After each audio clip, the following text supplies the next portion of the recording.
What is going on, everybody? Welcome into the DGD podcast. I'm your host, Robert Reynolds. Got Keon, got Caleb in the building. Gentlemen, how is everybody tonight? What's going on? What's going on? Boys, in T-minus 3 days, Georgia will be playing football in Athens, Georgia. First, listen, we've got a loaded show for you tonight. Obviously, it's the Georgia Marshall preview, but we've also got our reintroduction for a new season of college game day, DGD college game day picks, and the brand new 3 and Out segment. So make sure you are staying tuned in throughout the entirety of tonight's show, because not only we're going to give you an in-depth preview, we're going to give you the picks for the week, and we're going to make some money, folks. We're going to do it. All right. So make sure you're staying tuned. Make sure to like, follow, subscribe us. Right. And if you're listening on audio, rate us and review us, please. 5 stars preferred. Let's get into it, guys. Georgia Marshall. All right. Season opener. I think the main question I want to ask everybody here is, one, how fucking glad are we that football's back? Georgia football, to be specific. And I'm excited, dude. It's Saturday in Athens, boys. What we've been waiting for since December. So anytime we see the Dogs strap up that red helmet and get to hit a team from the opposite color, it just gives me a different vibe, a different feeling. And, man, I'm just ready for Saturday, man. Let me be the first person to tell you that college football season is the best time of year. Let me tell you why. Because from now, actually starting tomorrow till literally February, actually from tomorrow to March, or the second week of February, Valentine's Day, we have football on every single week, whether it be college football, NFL, don't matter. We have football on every single week. For those of us that live south of the Mason-Dixon line, this is around the time where the South begins to cool down, right? We go from being hot as hell to now just hot. And that 15-degree drop, along with college football Saturday, week 1, Georgia versus Marshall, is worth more than its weight in gold. I am so excited. For sure. I see Tanil saying good evening, dogs, and hey, happy birthday, by the way. So we got a birthday today. So everybody listening, whether it be Twitter or YouTube, make sure to just mention happy birthday to Neil in the chat. Happy wanted birthday, to give a shout out there, Neil. But no, Happy Keon, you birthday, were. bro. Happy birthday, me. For who, me? Either way.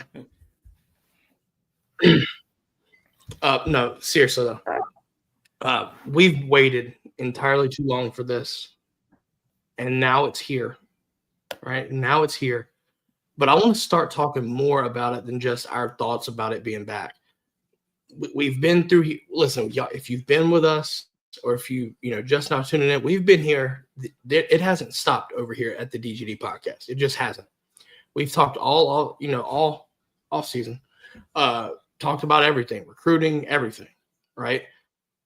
Gunnar Stockton's your quarterback. We're about to see the first, I guess you could say, well, not first start, but first season with Gunnar Stockton as your starting quarterback. And if you haven't been here, I'm telling you now, what I've heard and what, I'm excited to see him.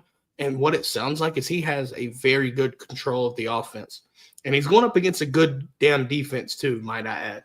So if you're hearing that and you're trusting the people that go in and see things, I'm feeling confident in what Gunnar Stockton can bring. right? And that's contrary to a lot of the media and the national pundits.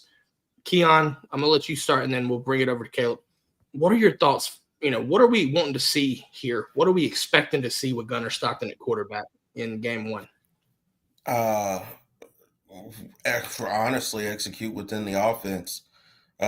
Take a couple of deep shots downfield. Maybe scramble outside of that pocket.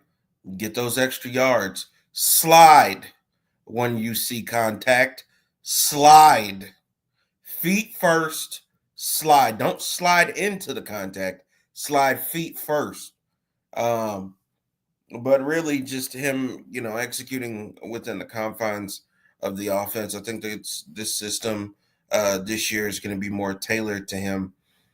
I'm ready to see the I'm going to tell you, the first deep shot that we make that the wide receiver catches the ball and scores, oh, it's over. Oh, it's over. Oh, the delusion's gonna flow. Oh, we going to the natty. We winning it all. It's over with, baby. The dogs is back. I'm gonna start barking. Be growling at my TV like DMX and what's my name video shoot. I'm telling you.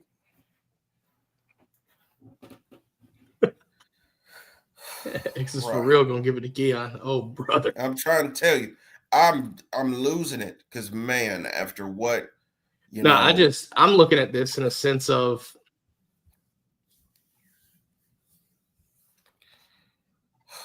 what we had to deal with wide receivers dropping. Caleb, what are your thoughts? What are you expecting to see from Gunnar? I'm really expecting to see more of the poise side of Gunnar. Like you said, the control of the offense, the leadership. Carson last year he at times could have some happy feet. I don't think we're going to see that with Gunnar Stockton. I'm just really looking to. I'm ready to have a dog back at quarterback like we had with Stetson. But I don't know if Carson quite had that dog. No shots taken at Carson, not this time. But that's all I'm really ready to see. And like you said, I'm ready to see a good deep ball get caught as well. And I'm just ready to see us score some points, man. I want to see I almost called him Carson. I want to see Gunnar go out there, play well, take care of the ball, and do what we got to do to drop about 40 on them, at least. Yeah, I think, you know what, though? So we haven't talked much about Marshall, right? And I want to preface this. I want to take it a step back. Marshall coming into this is almost a complete unknown, simply due to the fact that their roster, outside of losing Mike Green, goes to Baltimore, right? Gets drafted to Baltimore. Their head coach goes to Southern Miss, and the situation was pretty rough. Like, you had everybody leave, basically. So the roster is really compiled of nothing but transfers. I mean, if you look at the roster, it's 2 and 3 deep transfers. So from our perspective, we don't really know what to expect. You have the NC State defensive coordinator come up and be the DC. And then obviously, so the whole coaching staff changed too. But if I'm looking offensively and what I want to see Gunnar, right? I want to kind of take a look into this, right? You probably don't know what they're going to do and what they're going to look like, what I'm saying? But if the tendency is there, right? NC State was running 3-3-5. I'm not saying this is going to happen, but if they do run a 3-3-5, I think, for what it's worth, Gunnar is the right quarterback to attack a 3-3-5.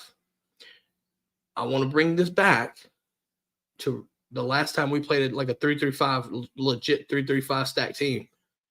It was TCU in the national championship. Now, you've seen some 3-3 fronts and stuff, like some odd fronts and stuff. Don't get it twisted when I say that Georgia can do that, but you also have to understand when it comes to an odd front like that, a 3-3 stack,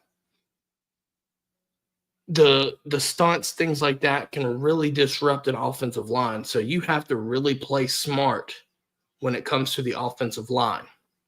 So offensively, you're going to need to be on your P's and Q's, if you will.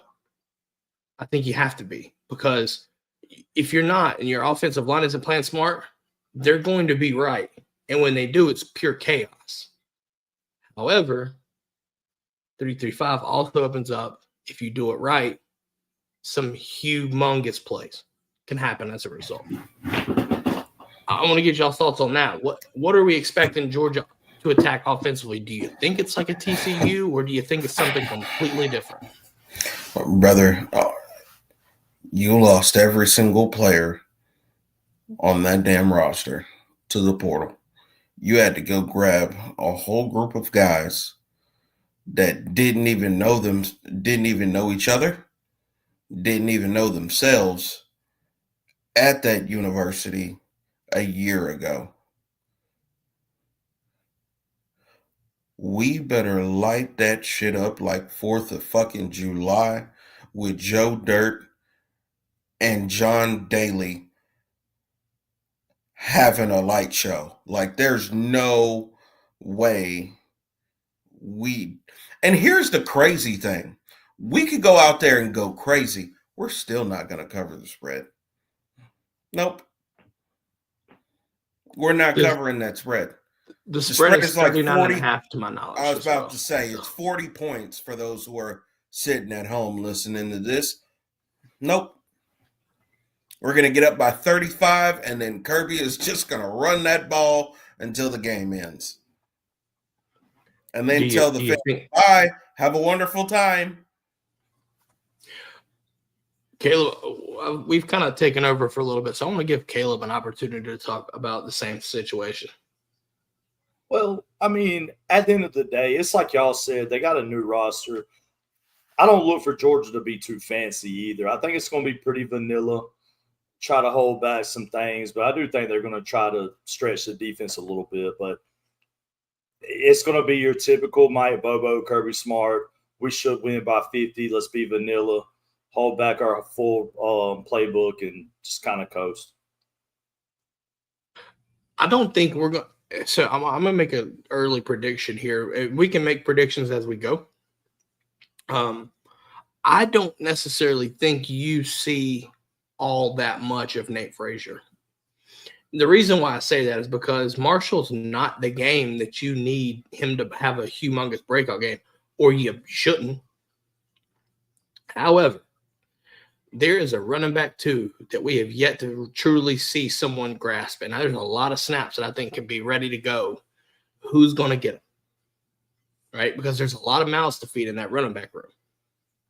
A lot. Ironically, we're healthy enough in the running back room as it stands right now. So you've got behind Nate, you've got Roderick Robinson, you've got Josh McCray, you've got Chauncey Bowens, you've got Dwight Phillips, you've got Cash Jones, but the list goes on. And then Bo Walker too. You're loaded at running back room. So who's going to get those 2 reps? Who's going to get them? Because we know Nate is going to be the guy. But we don't need him, in my opinion. I don't think we should need him for a game like this, right? It's not, no disrespect to Marshall, but save him for Tennessee. Save him for Alabama. So I want to see the 2 reps and how they get split up. Would y'all agree? Yeah, straight up, man. I was going to make that point later on in the show if we brought it up, but I'll go ahead and make it now. Actually, I'll save it because I know you're going to ask. I disagree.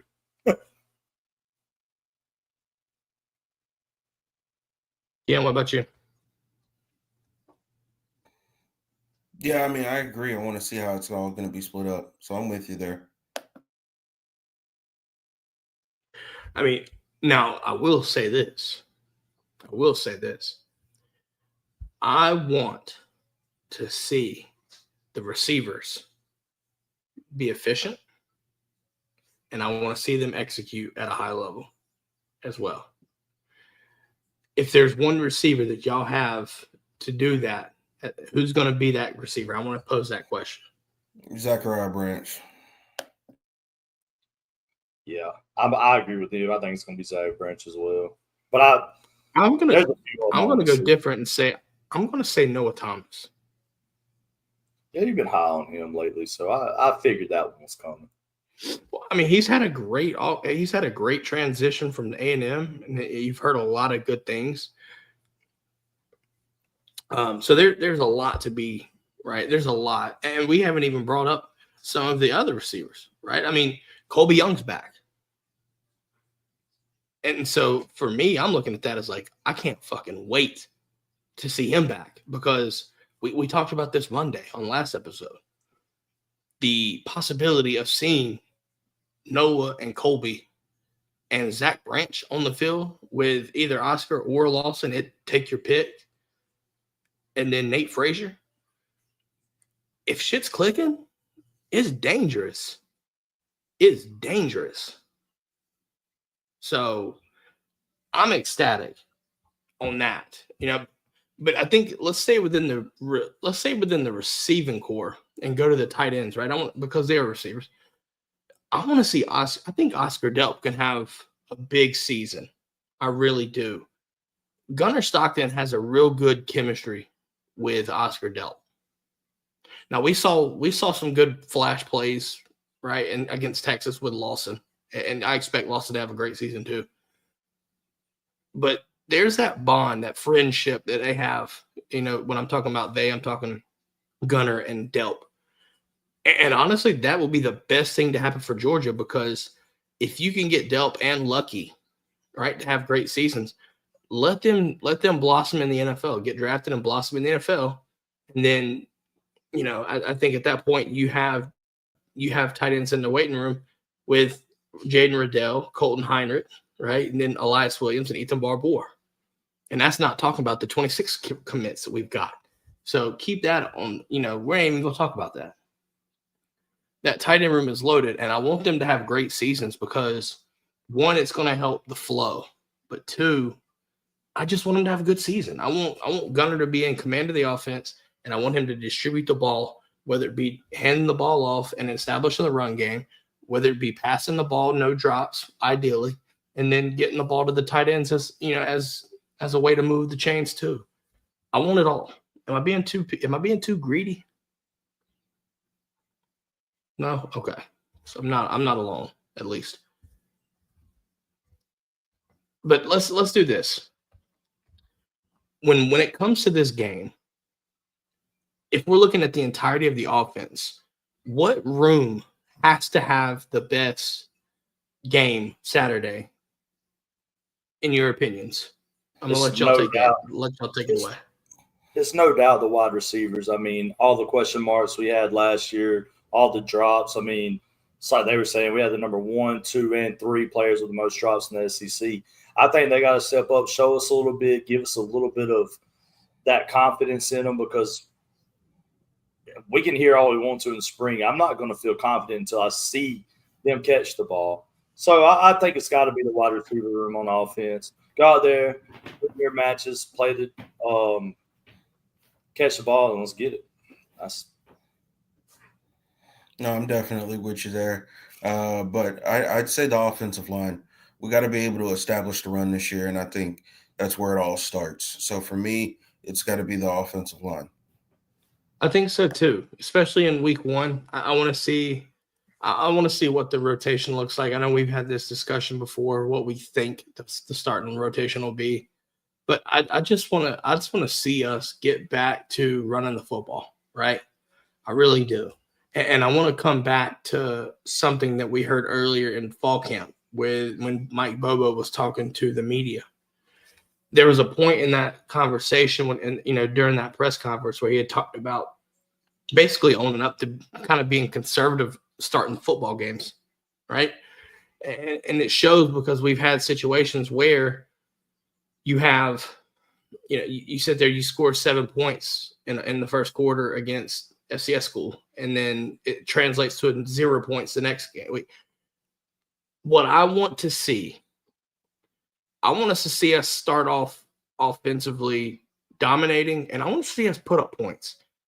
Kirby mentioned, right, like I think someone, I forgot who it was, but one of the media folks asked him about starting off slow and starting fast in games. And, Kirby kind of responded by saying, What do you mean by starting fast? Because you can start fast on offense, you can start fast on defense and special teams. But for me, when I look at it though, offensively, I just want to see us put up points. But it's a complementary game as well. So I think what Kirby's talking about is you need to be fast on all facets of the game to make you feel the optics of starting fast in football games. And so I agree with Kirby. But I think if we break it down to solely offense, I want to see us execute less to no drops, ideally. And I want to see us getting some good yards per carry and good rushing game. I really think this is a game to assert yourself in the run game, right? Shut everybody up that had the doubts because we couldn't run the ball last year. Prove the fact that you can run the football, and be damned when people that are going to go against you say, oh, it's just Marshall. I don't give a shit. I don't give a shit. If you run the ball for 250 to 300, you ran the ball for 300. I don't give a fuck who you play because you had 11 people to stop you anyway. Whether they're good or horrible or in between, be damned. Running for 300 is running for 300. And I understand slightly, right? If you're doing it against Tennessee and you're running for 250, that's a whole different ball game. I just want to see us fucking do it. I really do. I just want to see us run for 250. Run it down your throat. There's no need, in my opinion. And it's, again, no disrespect to Marshall. Right? So for Marshall fans, find us. This is no disrespect to you. But I need Georgia to assert and play their brand of football. Get back to what we need to do to win titles. That's what we're here to do as Georgia. As Georgia fans, we want Georgia to win titles. You have to run the football to win games, not only in this conference, but win championships. It needs to be done. Agree? Absolutely. We transition to the defensive side, though, folks. This is going to get interesting because you're going to see a lot of rotation. I'm going to let you start with the D-line because I get excited just thinking of all the names that we're going to see Saturday. Who are you most excited to see? And you give off a few names if you want. Elijah Who are you Griffin. He's most excited to see Elijah Griffin. Anybody else sticking out to you off the rip? Xavier McLeod. Okay. Now I want to ask you this: why Xavier McLeod and why Elijah Griffin? Like, I just want to let the folks know more so than anything. I think Elijah Griffin is the best defensive lineman we have on this roster As a freshman, huh? right now. Right now. So you're saying better than Jordan Hall? Yep. Better than Kristen Miller?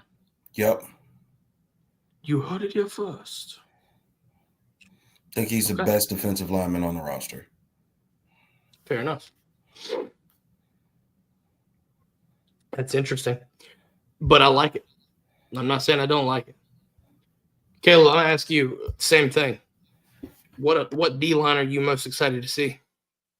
I mean, the obvious answer is Kristen Miller. I mean, he's the best one in my opinion we got. He's just a monster. But really, the one I want to see break out would be Jordan Hall. We've heard his name for the past 2 to 3 years. He's not quite lived up to it, but he's had spurts where he looks unstoppable. That's the one I'm looking for. Big 44 now. Nice. For me, it's Christian Miller. I think it starts with him, and the tone sets. The tone should be set with Christian Miller. I think he's the defensive leader of that D line, and I think it starts with him. So I expect too much rotation for him to have like a breakout style game. But when he's in and he's on the field, I expect him to be a game wrecker because we've heard it that he can do it. Now we just need to see it when it counts. So I'm going Christian Miller, right? We've kind of talked a little bit more on the interior, so let's focus on the outsides of the D line here too. So we'll talk about edge rushers, and some defensive ends.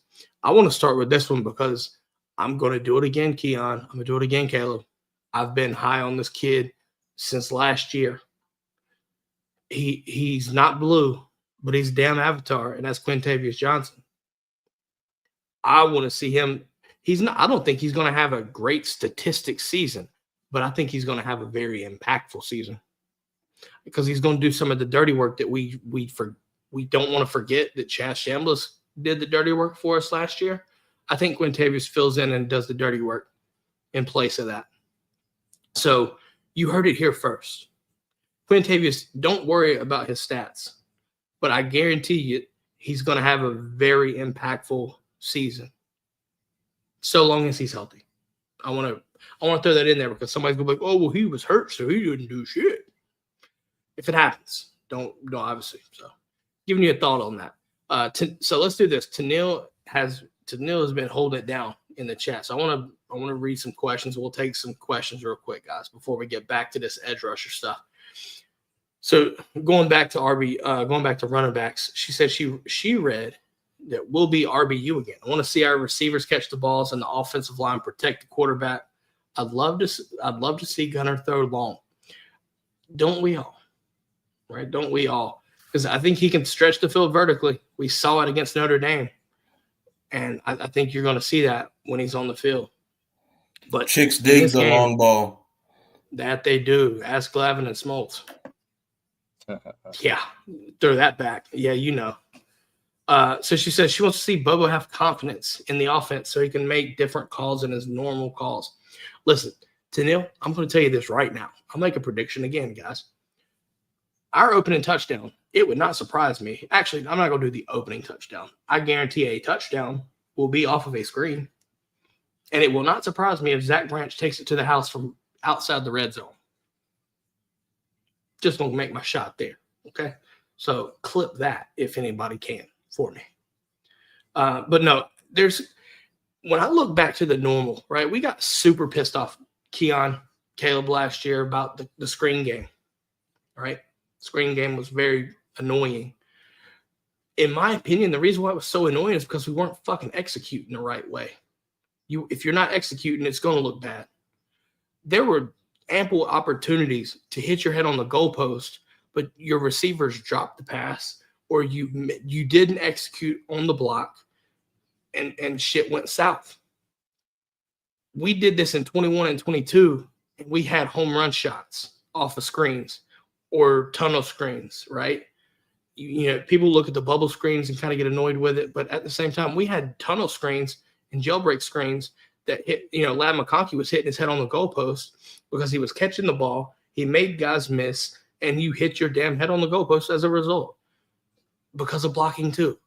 So when you're executing the norm that we get pissed off about last season, I think the optics can change.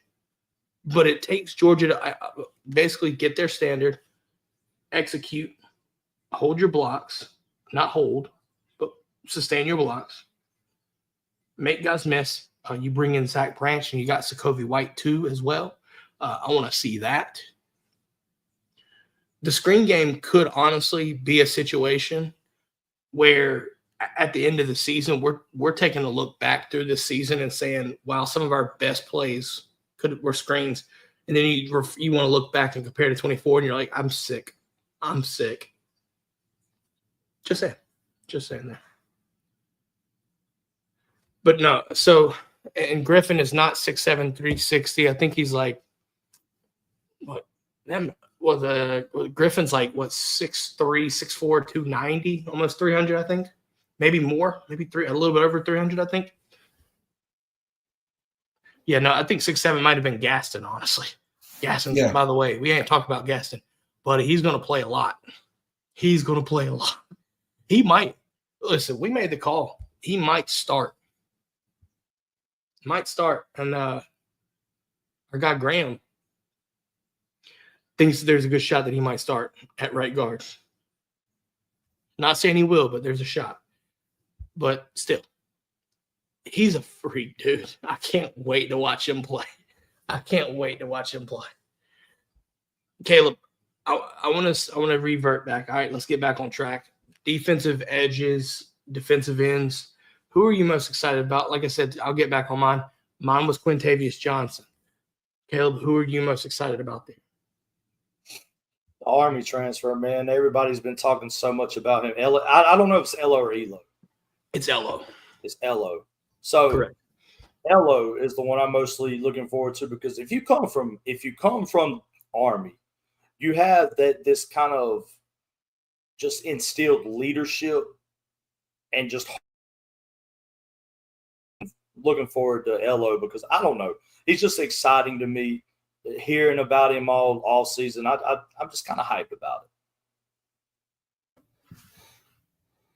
Keon? For me, who are you most excited about? I have a feeling, is it a freshman? yes, it is. I wonder how I knew. Isaiah Gibson. I'm really excited to see what he can do coming into this game. I think it's going to be a good pace and a good spot for him to not only get out there and perform, but you're going to see him flash. But for me, that's who I would pick. I think if I had to go honorable mention, and if you want to go honorable mention, you can. I'm just doing honorable mention because we haven't mentioned the name, and I feel like he needs his name mentioned, rightfully so. Gabe Harris. Gabe Harris is going to be on the field almost all the time. If he's healthy, he's going to be on the field a ton. We saw flashes this last year, more so in G-Day, but then as the season went on, and you remember in G-Day last year, he had a whole drive where he was making the plays. He was the best player on the field that entire defensive drive. If we get something like that this season on a somewhat consistent, at the very least, somewhat consistent basis, there's no reason this defense ain't top 5. No reason to believe that we would not be top 5 if we get that effort and that dominance on even a somewhat consistent basis. Because there's too many bodies. In my opinion, there's so many bodies there that can contribute in a meaningful way. But if you get him to do that, think about it. That's going to open up Christian Miller and Nnamdi Agboko, which is another name I can't wait to see too, especially pure nose. I want to see how he does. But if Gabe Harris is dominating on the edge, think what that's going to do to the interior, because you're going to have to force a guard tackle combo on to stopping it, right? Or keep a tight end on that side, right? So it forces one-on-one situations, or it takes numbers away from the opposing offense. So we had to bring up that name, Gabe Harris, because I think he's going to be the best edge rusher we have this year. And that's saying something, because I'm extremely high on Quintavious, and we've said our picks or who we're most excited to see, but I still think when it comes down to it, Gabe Harris is going to be the best edge rusher we have at the end of the line. I mean, that's just me.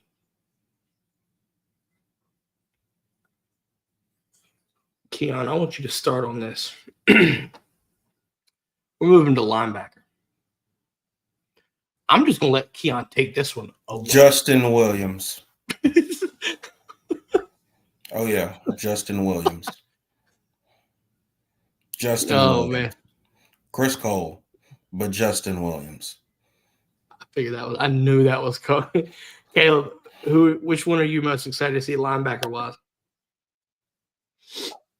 I'm a big fan of Raylan Wilson, man. I want to see him. I want to see him go off. Kind of overlooked right now. He does, and I think it's unfair because, I mean, like Keon just said, you got names like Chris Cole and Justin Williams, but man, I love Raylan Wilson. I think he's a hard-nosed defender, and I just want to see him have a great year, and it starts Saturday. So I'm excited to see him.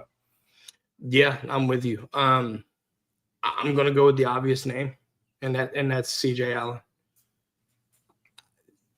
I know Justin Williams has got a great, excellent future, him and Chris both.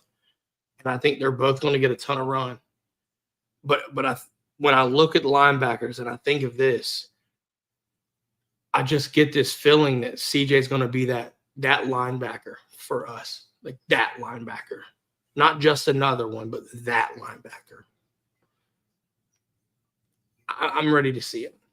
There's a reason he wore the blue cap. There's a reason he's been playing. He took Pop Johnson's spot. Y'all remember that? There's a reason for that. It's time to materialize. You are the guy now in that linebacker room. So take leadership of the defense, if not at least your room, but if not the whole defense. Be that linebacker. Am I going to put you in the air of Roquan and stuff like that? I'm not going to say talent-wise. I'm saying leadership-wise, being that guy. Nakobe Dean, that guy. I want to see that. And if you get that, buddy, there's your buckets a winner. It's a damn good shot. So I see Porter Moser, Stan, reposted the stream. Thank you, sir, for that. Let's get these Twitter numbers up. Let's see what happens. Let's move to this cornerback spot. Strictly corner right now. We know Dalen Everett, but I'm going to start off with this one. I'm going with my guy Ellis Robinson because, in my opinion, prediction, he gets to start Saturday. I think he gets to start Saturday. And I think I may have picked Daniel to start. Maybe I forgot what I did Monday. Welcome to how busy this season is for us, folks. Days get pushed together. Nonetheless, mine also is Ellis Robinson, and if he starts, go ahead and count us for 2 picks. Fair enough. Caleb, what about you? Sonny, y'all know I'm a big Ellis guy. Ellis Island, baby. Ellis Island. Do not discredit the fact that Dalen Everett is going to have a humongous season for Georgia. Just going to leave that there. He's going to play as what. Again, preseason prediction. Clip it if you need to. The starters are probably going to get 1 or 2 series this game. This isn't for this game. This is a whole thing. I'm going to go ahead and call my shot now. Dalen Everett's going to play his way into the first round somehow. Absolutely. Somehow. Whether it be he just makes plays in the biggest moments, at least from the cornerback spots. Right. So I think he got overlooked too because of the cornerback 2 room, because it was such a surefire thing at the cornerback 1. Nobody really thought about it. So again, listen, we're going to do barking back Monday, and as the season goes on, there's going to be takes that have to marinate some, right? So listen, if he gets something happens and he just falls off a cliff or something, then sure, we'll have to, somebody will point this back to me and clip it, and we'll put it on the show. But I just think that he can play his way to be a first round corner. Absolutely. I know you got AJ Harris at Penn State that could easily be a first rounder too, by the way, because he's fucking good for them too. But I think it'll be interesting to see there. I think you can see him play his way to a first round. So there's that shot right there. Who you got in the safeties? We'll let Caleb start on the safeties. I got his jersey, man. You know who I'm going with? My boy KJ Bolden. Love him. Same. Love him. I loved him ever since he flipped from Florida State, because y'all know how I feel about Florida State, living 45 minutes down the road. And ever since he trolled them, he's been my guy. But his play on the field is even more fun to watch. So I'm a KJ guy. KJ Bolden's the one I'm ready to see, and I'm gonna project he gets a pick. I know you called your shot with Ellis with 2. I think KJ's gonna find the ball in his hands Saturday. See, I'm gonna counterbalance you with another take. I think he forces a fumble, not a pick. I'm fine with that too. I like that. Yep. I know you would be. That's even better. Not somebody's head off, baby. So I'm not going KJ Bolden. I'm not doing it. It's easy. I think there's somebody else that I need to see, and that's Adrian Maddox. Yep. Because depending on the situation, you might see him playing star. Right. Potentially. I'm not saying he will. I think Ja'Cory gets to start this game.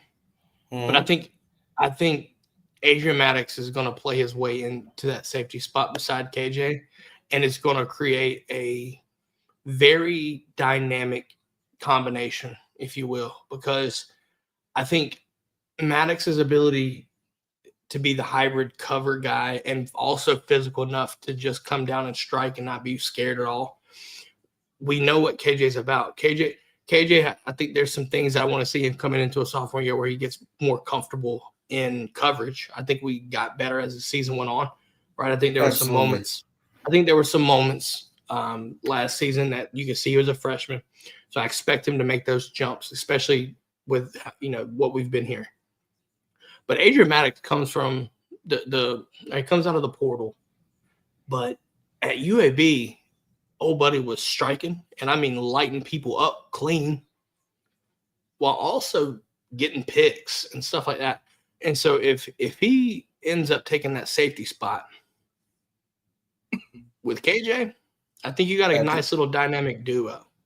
Absolutely. And also he's long too. He's like 6'3". Yeah. So sign me the fuck up for that. Seriously. Sign me up for that. Look, and I'm so glad the season is here yet again. I think that does it for our breakdown, right? No, we have one little spot left before we do. Okay. Let's do some keys to victory. What does Georgia have to do to win this game? Run the ball, stop them from running the ball.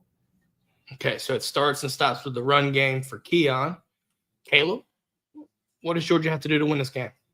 I mean, he said it all. Just control the line, play Georgia football, just score, baby. I think it's execution, efficiency, and execution. All right, two of the worst spots that we had last season was efficiency and execution. This is your statement game to set the tone for the season. Go out there, do the things that you couldn't do last year that were down from the standard that you're used to. Run the ball efficiently. Catch the ball. Execute your execution. Do those two, right? From the execution and the efficiency, you're going to do exactly what everybody expects you to do. I will say this. Can you see a situation? I'm telling you now, I'm already visualizing this. There's going to be a chunk of our fan base. If we start off slow, if we start off with a drop or something like that, oh my God! I'm telling you right now, there's going to be a portion of this fan base is going to be insufferable. They're going to lose their minds. They're going to lose their minds. And honestly, after what felt like a really long off season, those people just shut the fuck up. Like, honestly, just shut the fuck up. It's week 1. We're playing Marshall, Mercer. It's all the same shit. We're winning this game.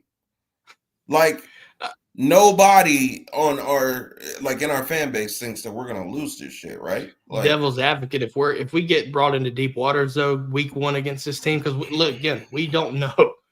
I'm just saying, if we get brought in to deep waters against this team, cancel Christmas. Cancel Christmas. Jane's about to get nothing for Christmas. I got it. Boy, I swear to God. 7-year-old Georgia didn't do right, man. You get no Christmas. Santa Claus ain't coming. Man. It'll kill his hopes and dreams. God, I won't do that. No, seriously though. Don't be one of those folks. Seriously. Well, guess what? I'm going to be one. I'm going to flip my shit, boy. I'm going to be honest with you. I'm going to flip my shit. As soon as we drop one pass, I'm gone. Oh, my God. We're back to the same shit. I swear, I'm like that. I know it. I mean, you go to the flow. Damn it. Oh, my God. Bro, listen. No, listen. It's week 1. It's week 1. And listen, if you drop the pass, it's okay. Right. It's okay. But honestly, if we start off our first offensive drive similar, just even remotely similar look to what happened last year, dude, 55% of this fan base is about to fucking lose their mind. They'll lose their mind. Oh my God. We're not doing a score prediction right now. We're not doing that. We're not gonna do that.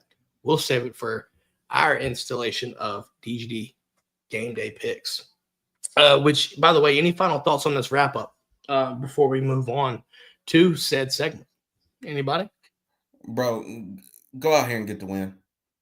Oh, rapid fire. Ready for this? Rapid fire. C. I think this is a perfect little segment we need to do.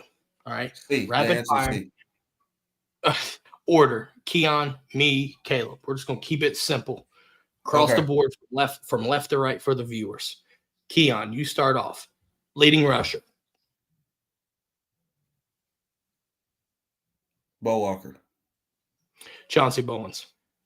Dwight Phillips. Ooh, leading receiver.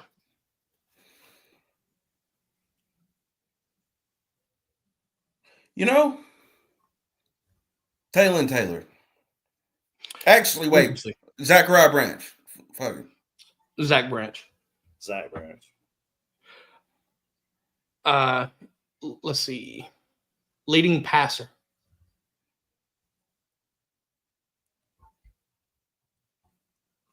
No, I'm just playing. Gunnar Stockton. Yeah, I think Gunnar needs more reps. It's gonna be Gunnar. Gunnar. Leading tackler.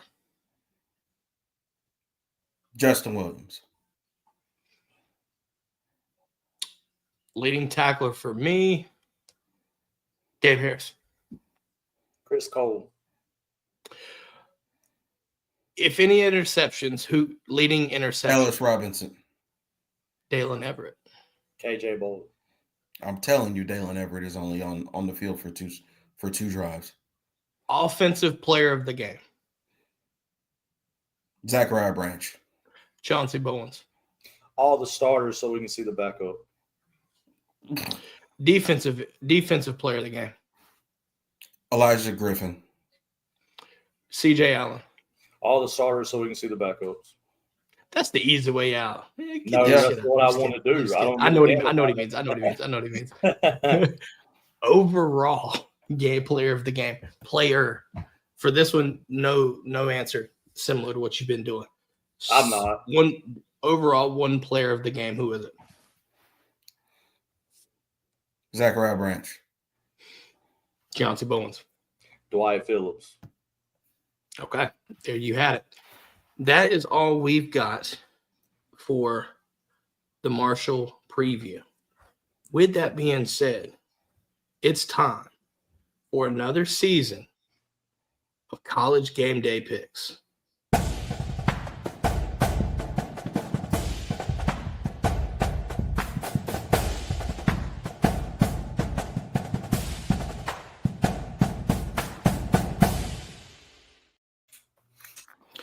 All right, boys, it is time for another season of DGD's college game day picks. Going to do things a little bit differently. I want to get this started before we go through the slate because week 1 is absolutely fucking loaded. Absolutely loaded. First things first. Last year was pure chaos. We took that. We made some changes that were much necessary. So here's how DGD college game day picks are going to work. Each week, we're going to do 10 games, somewhat like normal, except that's all we're doing. We're just picking the 10. If you get it right, you get a point. If you don't get the points. It's simplifying it, making it easier to do, okay? Keep in mind, folks, the brigade, go on to Twitter. Each Sunday, you'll see these posts, okay? So the brigade is chosen again by your Twitter polls. Make sure to subscribe, make sure to be following us on Twitter so that you get the notification for these polls because your vote matters. Because absolutely, if you do it right, you'll be in the lead. Now, Jaden's not involved this year. Thank God. Yes, because at the time a 6-year-old was beating our ass. Pretty bad. It was bad. Caleb, you were not here for that, and maybe it was a good thing. No, real shit. We was getting worse. Chase, Jaden does not get his own picks this year. Listen, I gave him the option. Didn't want to do it, and I'm not going to force him to do it. He did whip our ass. It was rough last year. My God. Folks, listen. He had his game of the week picked, and he was almost always right. And so, if you were doing a pick'em slate against folks, you might as well let him pick for you because he was spot on with that shit. But no, so just to make sure everybody's aware, 10 games a week. If you get it right, you get it right. That's 1 point. If you get it wrong, no points. The person with the most points at the end of the season will win. With the exception of rivalry week, we will do 15. The scoring remains the same. 1 pick, 1 point, or not. Absolutely. Simple enough. Simple enough. Let's get it going. All right, folks. All right. With that being said, while we're here, as the games go through, as we go through the games, let us know in the comments who you've got winning. Keep in mind, this is not the part where we bring in spreads, okay? This is straight up, who do you have winning the game? So I want to be clear. Save that for 3 and out. Make sure to stay tuned for that, by the way. Either way, here we go. First game that we have, Auburn going to Baylor. Boy, this is going to be Baylor Bears. Hold on. So, with that being said, here are the picks, and here they are. Keon, you chose Baylor. Caleb also chose Baylor. The Brigade, the poll, Baylor. This feels so weird for me, but I've got Auburn in this. Why might you be asking? Why might you ask? It's because I genuinely think, I just think the RPO can just get away with it just that week 1. Auburn needs this game more than Baylor does. Because if Auburn loses this game, shit's going to get horrible on the Plains, might I add. Yeah. Shit's going to get real bad. Yep. Auburn needs this game. Hugh Freeze needs this game, regardless of how he wants to perceive it to the media. All right? Listen, Baylor was the favorite. Spread the odds-on favorite before a huge money pot of money came in on them and flipped. So now Auburn doesn't have the chance to say, well, people were doubting us. You're the favorite now. You're the odds-on favorite now. They need this game. Auburn gets the win in a fucking close one, might I add. Now I want to ask y'all this. Why did y'all choose Baylor?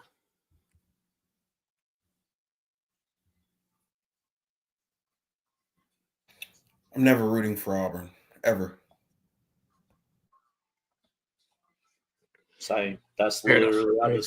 I just chose Baylor because I hate Auburn. I'm from Texas. Fuck Auburn. Fair enough.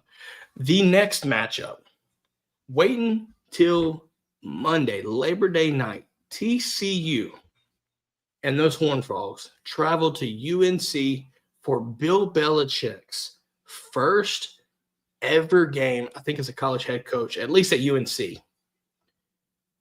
This has got the interesting ones to be made up here. Here are the results. The Brigade choosing Carolina.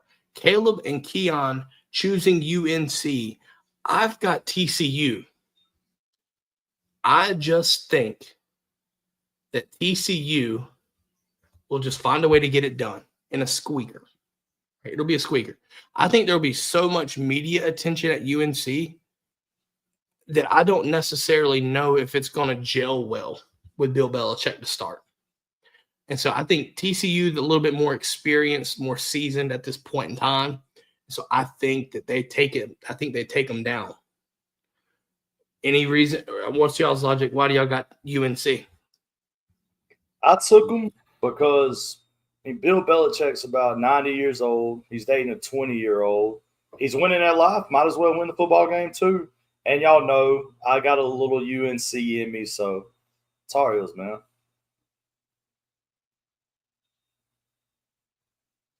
I feel you there. I figured y'all had some bias there. Because if it was TCU Duke, I would have put Duke, honestly. So I know what you mean. Let's move on to the next one. This is going to get interesting. Friday night, Georgia Tech going to Colorado, going to Boulder, and playing Colorado. This is going to get interesting. Clean sweep for Georgia Tech. Clean sweep. Listen, we can hate the Tech, we can hate Tech, we can hate the nerds, but I'm telling you right now, Brent Key got that team playing some good physical brand of football. I'm telling you right now, I think Georgia Tech beats them, and it might be by maybe just a little bit more than a touchdown. So just going to let you know that. Moving on to the fourth matchup of our slate. Hold on. Before we do, I want to give a quick shout out because y'all know I coach back at home, and one of my kids is a running back for Georgia Tech who's a 4-star last year. I just want to give my boy JP Powell a little shout out on the DGD podcast. We don't get to show Georgia Tech a lot of love, so good luck to JP, and that's it. I ain't saying anything else good about Georgia Tech. I'll take your word for it. We move to the next matchup in the slate. A little bit of a story here, if you will. South Carolina, Virginia Tech. I think it's in Atlanta. Shane Beamer playing his father's, I guess the school that his father built, if you will. I think there's some nostalgia there, right? Because I think he played at Virginia Tech. So this game's got a lot of emotion behind of it. And honestly, it's a damn shame that game is not played at home and home. I'm just here for that. I'm not a fan of the neutral site games, and especially when you have this kind of storyline behind it. Seriously, what are we doing? With that being said, everybody picks Carolina in this one. Brigade, Caleb, Kiana, and myself. We've got Carolina, and honestly, South Carolina probably rolls a little bit here. Excuse me. Moving on. Syracuse, Tennessee, battle of the orange teams, the Orange Bowl, if you will, maybe, in Atlanta, might I add too. I think this is going to be an interesting game here. The results are in. The Brigade and Keon go Syracuse with the upset. Caleb and myself picking Tennessee. Now, with that being said, Caleb, I know Tennessee, right, loses Nico, and that's been the main topic of them. And they're bringing in Joey Aguilar and stuff like that. And we've shit on Tennessee. A lot of people have, really, for that matter too. I just think defensively they get it done in this game because both teams have lost a ton. I think Tennessee does a little bit better job at recruiting the depth wise, and I think they get it done. Yeah, I agree with you. And Tennessee's roster's a little more homegrown. I know Syracuse picked a lot more pieces up out of the portal, and that's kind of hard to do. We saw Florida State do the same thing last year and crumble. I just think Tennessee's going to get it done. For sure. Let's see. The next matchup, this is a good one. The battle for Death Valley rights. Okay, this is what this is. It's a tale of the Tigers, the battle for Death Valley. LSU traveling to Clemson for this one. This is the home and home where you were excited that this is a home and home. Okay, LSU Clemson. The results are in. Keon is the only one going with LSU on this one. Everyone else chooses Clemson at home. Keon, I gotta ask, what makes you pick LSU in this one? Go Tigers. Oh yeah, go Tigers. Go Tigers. No other explanation but go Tigers. Fair enough. Listen, we'll come to find out and see what happens on this one, but he's the lone wolf on this one. Next matchup, Notre Dame and Miami. Listen, political correctness be damned on this one. It's the Catholics versus the convicts down in Miami. Okay? Down in Miami. The results are in. Keon is choosing Miami in this one. Everyone else is choosing Notre Dame. Are you trusting in Carson Beck here, Keon? Never lost. Yeah, never lost faith in him. Okay. Now, I'm going to say this. Notre Dame, their secondary, in my opinion, are not going to be scared of any receiving corps for the most part. They're going to line you up, and they're going to play a light box, and they're going to try to strap you down from the corner spots, and they're going to make you beat them. You're just going to have to find a way to make it work. Me personally, I don't know how Miami gets it done. I just don't trust the weapons enough. Carson Beck be damned. I think he has a good game. It's hard for me to believe that they get it done. I think they have to run the ball on them. But then you've also got Jeremiah Love on Notre Dame's in the backfield. And he arguably could be the best player on the field. I have to go with that. I just have to go Notre Dame here.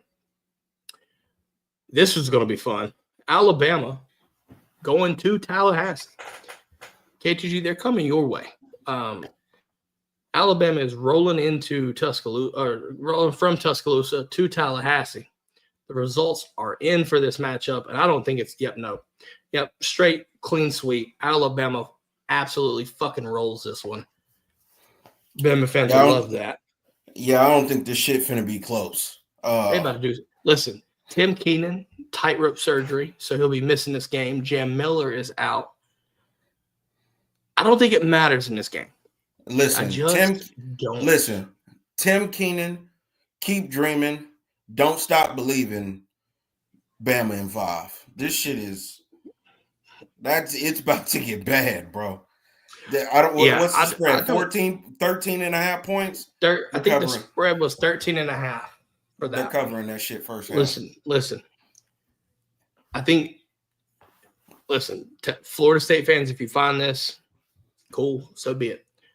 I think Bama is about to do some unholy things in Tallahassee.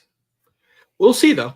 We'll see, because they're starting a new quarterback, and maybe Tallahassee, maybe the fan base hasn't given up from last season. Maybe they come back with new hope. But if I'm telling you right now, if Alabama comes out with a 7-0 lead real quick and maybe makes it 10-0, and Florida, we're going to find out if Florida State's going to be able to fight back and show some fight, or are they just going to lay down and take it again like they did last season? If it's the latter, Norvell's ass is on the hot seat for real. I don't care who the opponent was. I get that, but I don't care. If you don't show fight, your ass is gone. It's week 1. You act like your season's up, buddy. There's going to be a lot of pissed off people. All right, here we go, folks.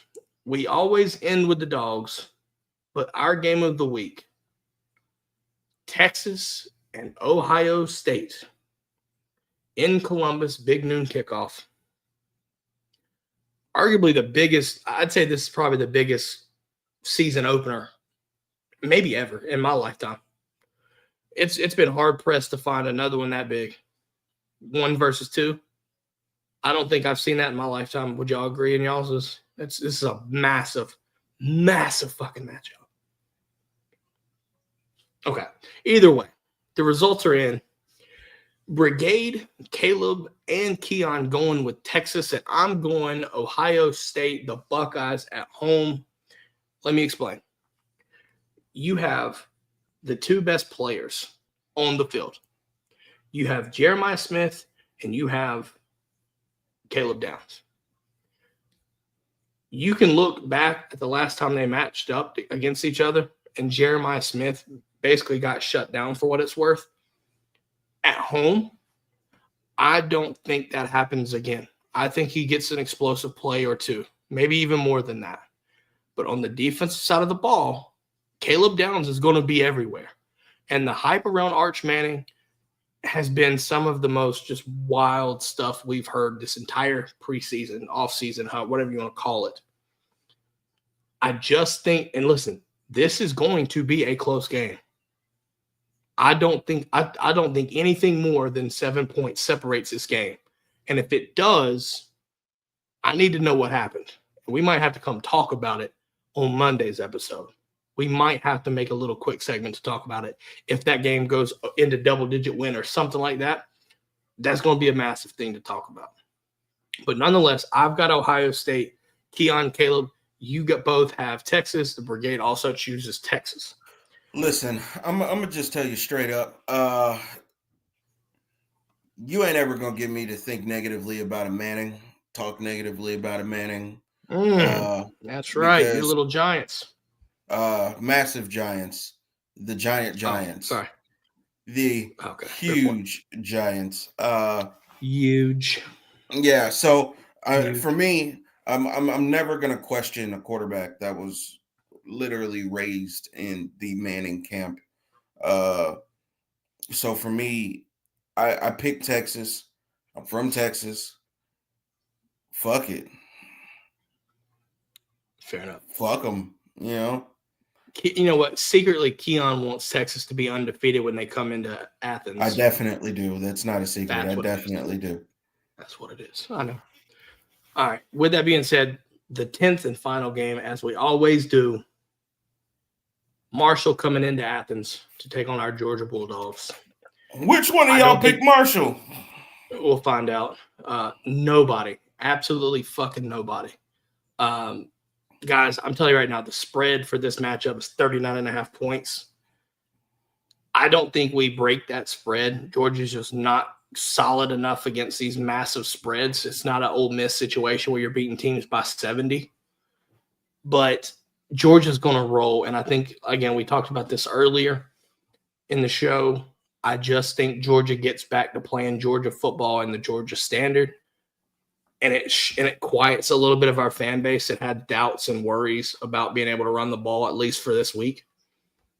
Give us Dogs by do y'all want to make a score prediction? If so, drop it. If not, we move. Yeah, we'll move past. Dogs by a lot. Yeah. Dogs by a lot. But nonetheless, those are the 10 game day picks of the week. Thank you, everybody, for commenting who you have winning in the comments below. And now we get ready for 3 and Out.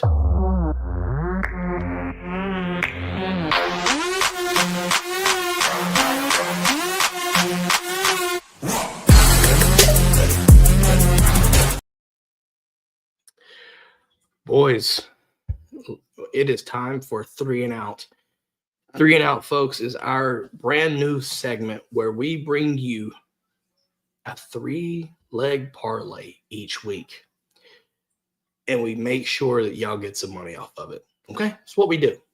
All right, we're going to have to make an audible here. We tried to do this live, having some technical difficulties. So we've got it right here. Okay? We've got it right here. Breaking it down for you. With this being said, we have FanDuel open and ready for this, and we're going to pick. So Keon, myself, and Caleb will each pick 1 leg of a parlay. We're going to pick 1 leg of a parlay, and we're going to take $10 and we're going to play it. And as the season goes on, either we keep the drive alive, we move the chains, right, each week, or we go 3 and Out, right? But we're going to do this, and we hope that you follow us. But if you fade us, choice is yours, ultimately. But it's time for 3 and Out. Keon, do you have a specific game in mind that you want to look for to play? Give me the Boot Babies plus the points. So with that being said, LSU Clemson is what he's talking about. Oh, yeah. By the way, we're not sponsored by FanDuel, so for the record, we are not. However, there's promotions that we're about to use on this. So they're offering a 50% profit boost right now. So we're going to test this out. Okay? So just letting you know about that. Also, take the time to go to FanDuel for all of your college football needs. For sure.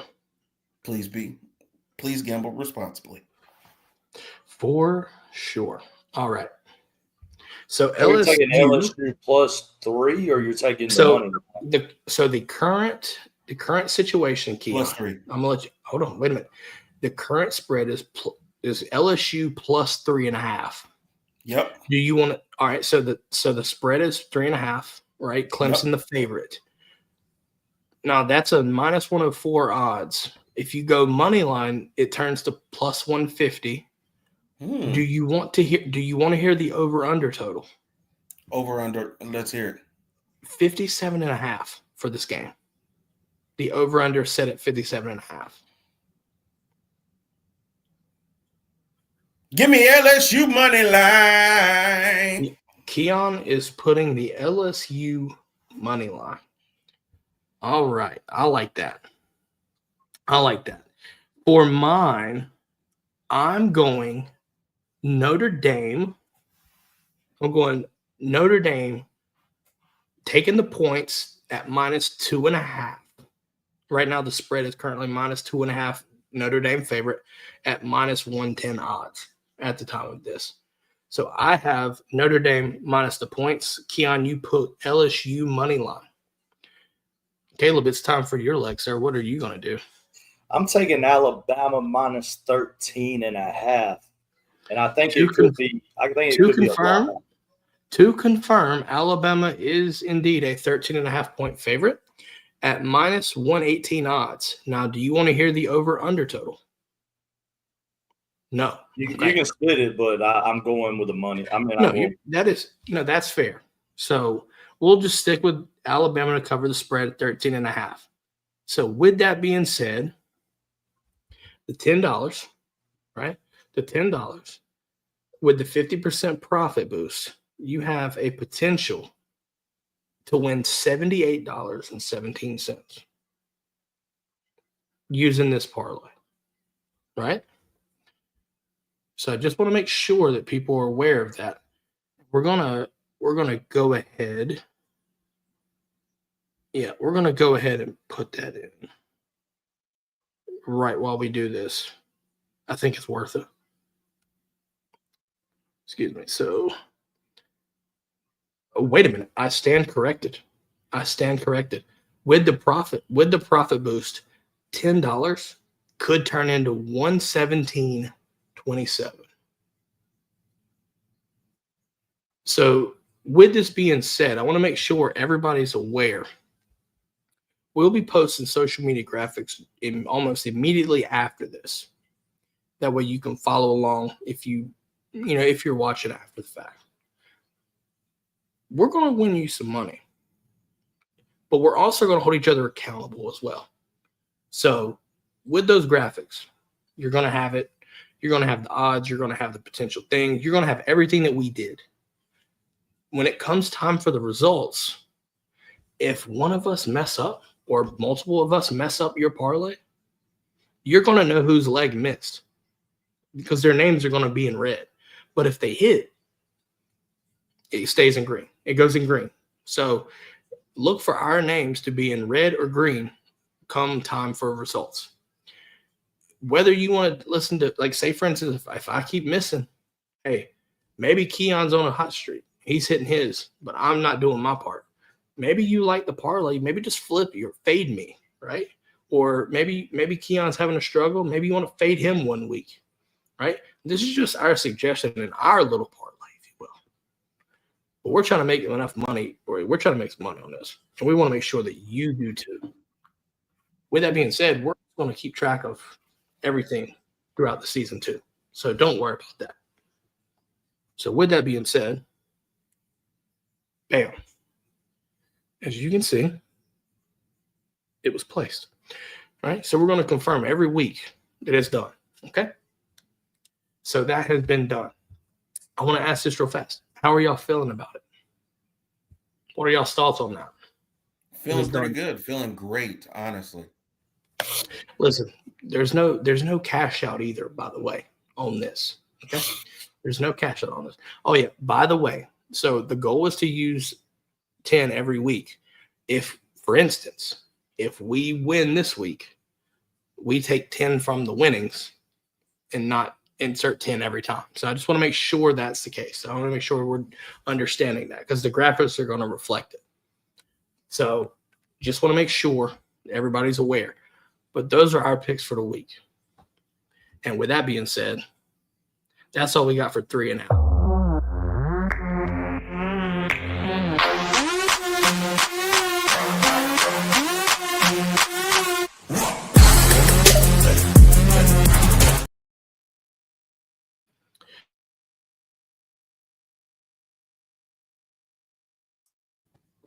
What a show. I'll leave it there. Had a lot. Listen, Any final thoughts before we wrap it up? We've hit on the Georgia Marshall preview. We've hit on our game day picks, and we've hit on the 3 and out for the first time. I'll go last. Overall takeaways from this. How are we feeling heading into Saturday? Good. I'm just fucking ready. I'm just ready. Dude, We hope that y'all are just as much ready as us. By the way, on the 3 and out, gamble responsibly. Just letting you know. Just saying. Just food for thought on that.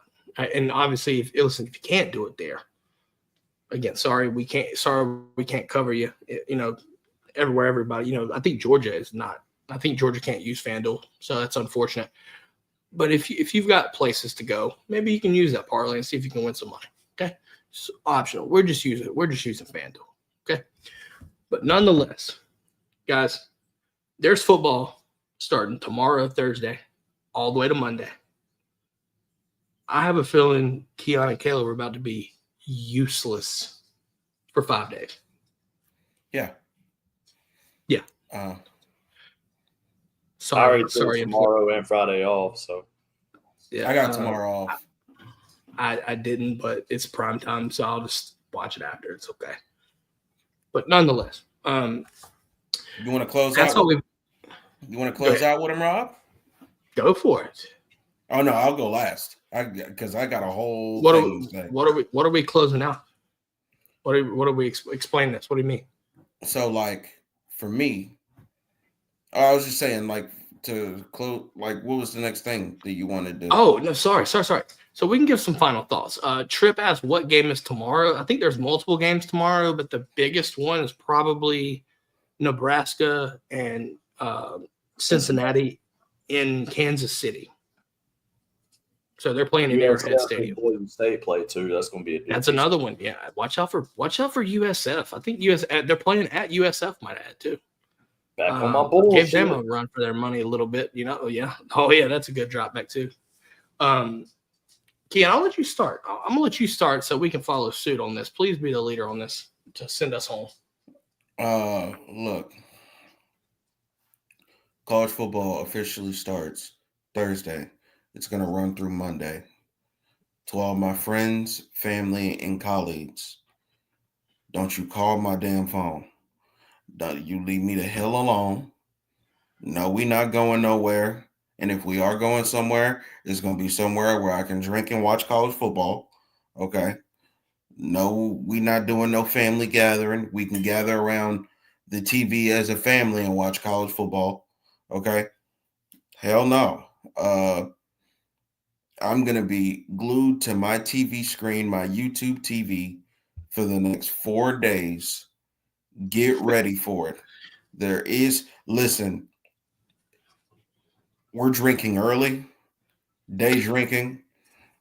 Like, I'm just letting them know. Like, I don't drink outside of football season, but now that it's here, okay, we might wake up, brush teeth, and within a 45-minute time frame, crack a cold one. Like, we are starting this early. Modelo, right? Modelo Especial. Exactly. Love Modelo. Love Dos Equis. Both of them sponsor the pod. And shout outs to them. Quality brands, quality beverages. Also drink responsibly. But yeah, we're starting early. So yeah, if you're not college football centric, college football focused, or a college football fan, don't even. Caleb, I'm gonna let you go and I'm gonna send us home. Basically the same thing, man. I'm gonna get up, probably cry a little bit because Lee Corso's final college game day. I actually watched some of his throwback highlights the other day and teared up. That's gonna be a little emotional for me. It sends me back to nostalgia like crazy. And then after I cry my few tears, I'm gonna do the same thing Keon does. I'm going straight to the beer, straight to the speaker. I'm gonna jam out for a few hours, watch the games on mute because I'm better than any analyst on TV, and go about my business. Yeah. Listen, I won't be able to, well, not necessarily. I won't be able to do this Monday night or Friday night. But Saturday morning, it's going to hit special to me. So, Keon, we've dealt with this enough. I've got my morning routine. I wake up and I have my cup of coffee. I have a nice Tervis cup of coffee. Cup of coffee in the big time. Yeah. You know what I mean? Yeah. And I'm going to sit back specifically this Saturday. And from 9 to 12, I'm going to be going through a trip down memory lane watching Lee Corso's final College Game Day. And I typically look from about 9 to 10, and then when SEC Nation comes on, I turn over. I'm not doing that this week. Sorry, SEC Nation. This one's a special one. I would be doing everybody a disservice that is tuned into this show right now and on this panel right now if we didn't thank Lee Corso for everything that he's done to the game of college football and made it the sport that we love to watch and root for our fans, or as fans for our teams. And that's not a Georgia thing. That's a Bama thing. That's every single college football team in the country. He has made it for 30 plus years on college, almost going on 30 years of College Game Day now. And I mean, obviously as a coach, he's done so much for the game of college football. I feel like it is my obligation to give him 3 hours of my time. And I hope everyone else does the same, because after Saturday, it won't be the same, right? It won't be the same, but it'll be well-deserved for him to move on to a new chapter and spend time with his family. And so I respect that decision. I think, right, it's going to suck for me, but he's earned that. So we have to give him the respect. I'm going to give him 3 hours of my attention, and I hope Jaden sits there with me too. But after College Game Day goes off, I'm going to sit there and I'm going to watch as much football as humanly possible. Multi-screen YouTube TV, 4 screens on at a time. I don't give a damn. Going to bed early is another thing too. Like Saturday. No, Saturday, there is no going to bed early. No. I'm talking about Friday. We might call it at 9. No, like there will be football being played at 9. So no. Yeah, I'm going to sleep. It will be. You can do that. I'm going to stay and watch the game and then go to bed. However, I'm going to sleep. Saturday, you could be staying up well into the next morning. Yeah, no, that's the game plan. And you want to know how we do that? Vegas bombs. There you go. Now, I will say this.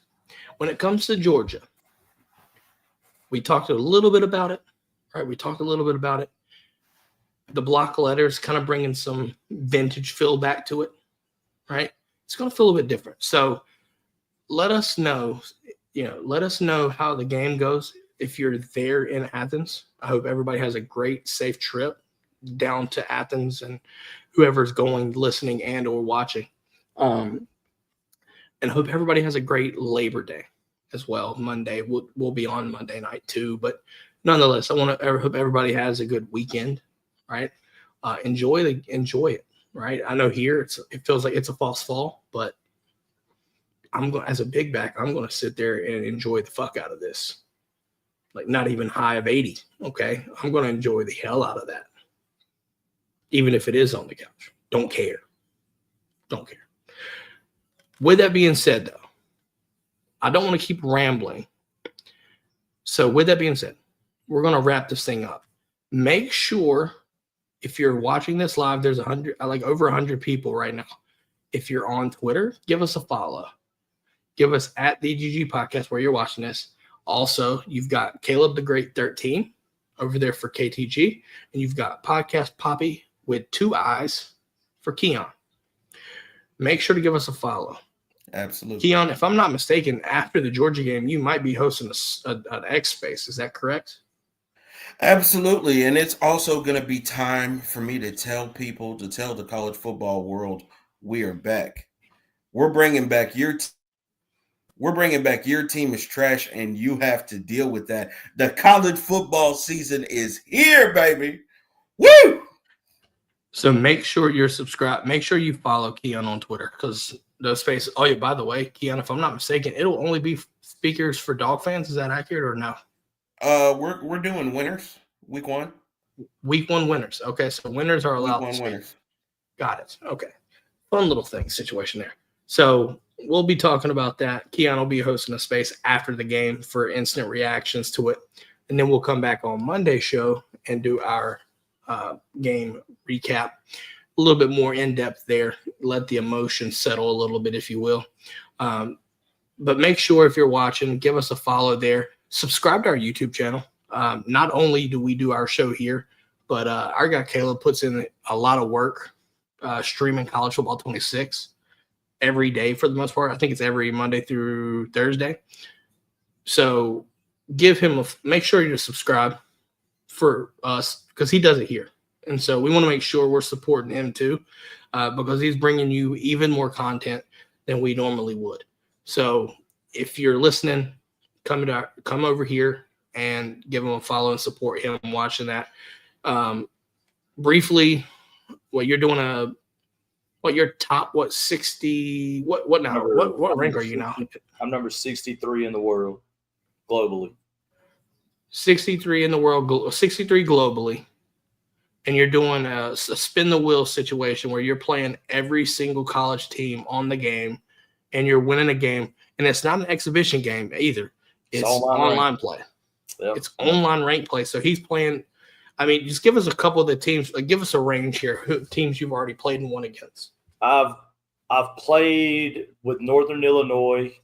I can't remember. I think I beat Buffalo with them. I beat Arizona State with like the Rutgers. I played with Texas State and beat Ole Miss. So it's teams like that, man. It's just, and I don't search by the same tier either. It's whoever they give me. So whoever comes along. Like last year, for example, I did the same thing. I beat Alabama with UConn. So you just don't ever know who's going to show up. Dang. But yeah, so make sure to go over there and make sure you're subscribed to our YouTube channel because and ring the bell so you can get notified when it goes. It starts at 3 Eastern, and then I think you do a second one at 7 Eastern as well. I do it on 7 Eastern on Monday and Wednesdays, 9 Eastern on Tuesdays and Thursdays. Gotcha. Ring the bell, you'll get notified in either way. Also, if you're listening to this, make sure to, whether Apple Podcasts, Spotify, wherever you get it, let us know you like this. Rate us, review us. If you leave us a comment, leave us a review for real. Like, leave us an honest comment, and because we want to make sure that this show is for y'all too. So if there's something we need to bring up or something we need to make changes to, we take open criticism and feedback. So those reviews for listeners, that is your way to let us know. So we hope we hope that you put 5 stars, but you don't have to necessarily. I guess it's preferred. But neither here nor there. That's all we've got, right? It's time to fucking go. Go Dogs. And we will catch y'all Monday. Go Dogs.